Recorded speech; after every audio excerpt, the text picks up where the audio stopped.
Bhuj development council દ્વારા પણ રસ્તાઓ અંગે અનેક વખત રજૂઆતો કરવામાં આવેલ છે।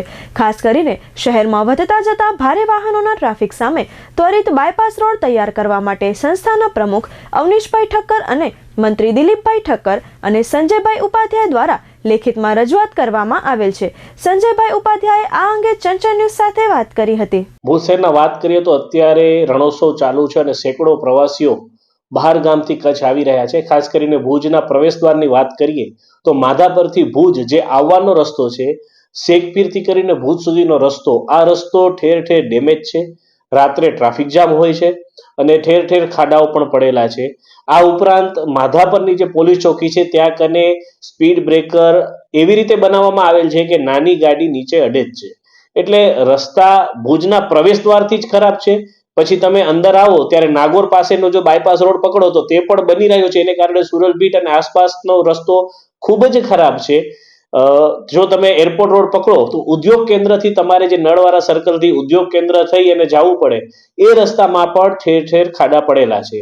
એટલે ભુજ જે પ્રવાસી આવ્યા રહ્યો છે તેના મનમાં વાતો આપણે ખૂબ જ કરીએ છીએ, પણ એક ઇમેજ જે છે એ થોડીક નેગેટિવ ઊભી થાય છે।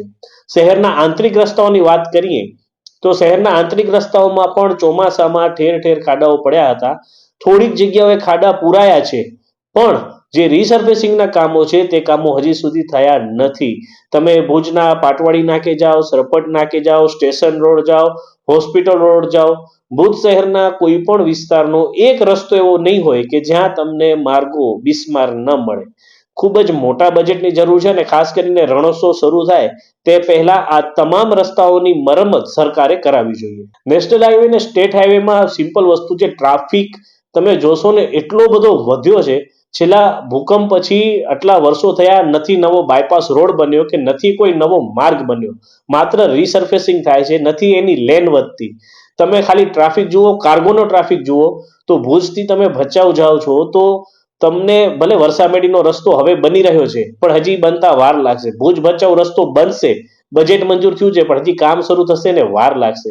પણ તમે ટ્રાફિક જોશો તો એટલો બધો વધ્યો છે ને કે મારા ખ્યાલથી કન્ઝપ્શન ખૂબ જ છે અને ખૂબ જ વધુ ઝડપથી રસ્તાઓનું નિર્માણ કાર્ય સરકારે હાથ ધરવું જોઈએ। રસ્તાઓને લઈને અત્યારે તો અમારી જે રજૂઆત છે મેઇન તો ભુજ બાયપાસ રસ્તાને લઈને છે, કેમ કે જે રીતે કાર્ગો વધ્યો છે શહેરમાં, અત્યારે મોટા ભાગની ટ્રકો, ભારે વાહનો બધું જ ભુજ શહેરની અંદરથી આયાનગર એ વિસ્તાર હવે શહેરનો મુખ્ય વિસ્તાર કહેવાય છે, જ્યુબિલી ગ્રાઉન્ડ ભવિષ્યનું કહેવાય છે, ત્યાંથી પસાર થઈ રહ્યા છે। અમે અગાઉ પણ કીધું છે, ધારાસભ્યશ્રીને પણ રજૂઆત કરી છે કે આ વિસ્તારમાં 8 જેટલી શાળાઓ આવેલી છે અને ભારે ધરખમ વાહનો મિર્જાપર ગામમાંથી થઈને પસાર થાય, આશાપુરા સ્કૂલ પાસેથી પસાર થતા હોય તો એ ખૂબ જ ભયજનક છે। છેલ્લા વાત કરીએ અકસ્માત ન થયો હોય એવો એક દિવસ પણ ભુજમાં બન્યો નથી। આ હાઈવે ઉપર કન્ટિન્યુઅસલી જ અકસ્માત થાય છે અને અમે માટે તાત્કાલિક ભુજનો બાયપાસ રોડનું કામ શરૂ થાય, રાજ્ય સરકાર એને તાકીદે મંજૂરી આપે એના માટે અમે રજૂઆત કરી છે।